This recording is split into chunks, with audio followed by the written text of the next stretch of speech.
High বন্ধুরা, কেমন আছেন সবাই? Welcome back to my channel creative টুইসা।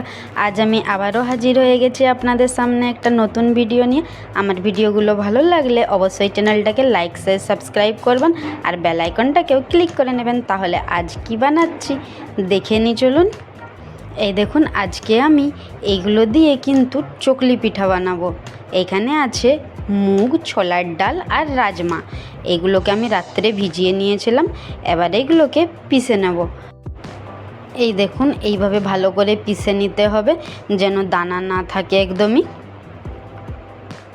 এবার এখানে আমি 1 কাপ সুজি দিয়ে দিচ্ছি আর 2 টুকরো আদা দিয়েছি আর 2টো কাঁচা লঙ্কা দিয়ে আবার ওইটাকে পিষে নিয়েছি।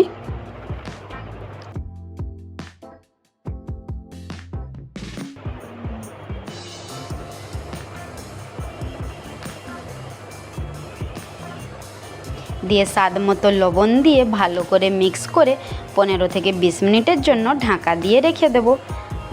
এবার চাটনিটা বানানোর জন্য আমি কড়াইতে তেল গরম করে বাদাম দিয়ে দিলাম, কিছুগুলো টুকরো আদা দিয়ে দিলাম, 2টো কাঁচা লঙ্কা দিয়েছি।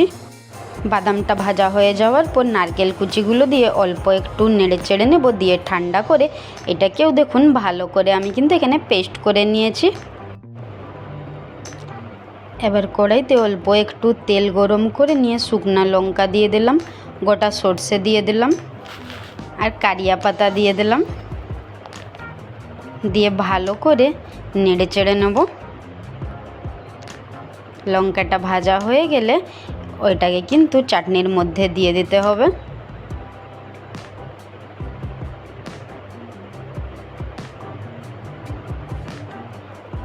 এবার দিয়ে দিলাম চাটনিতে স্বাদ মতো লবণ, অল্প একটু ভাজা জিরে গুঁড়ো, অল্প একটু ভাজা ধনে গুঁড়ো আর বিট লবণ দিয়ে ভালো করে মিক্স করে নেব।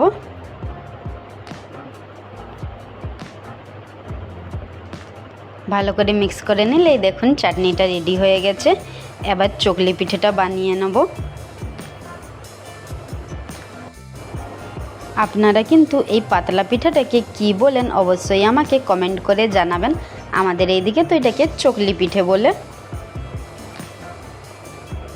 আর এইভাবে আপনারা বাচ্চাদেরকেও কিন্তু টিফিনে বানিয়ে দিতে পারেন। এটা কিন্তু খুবই হেলদি।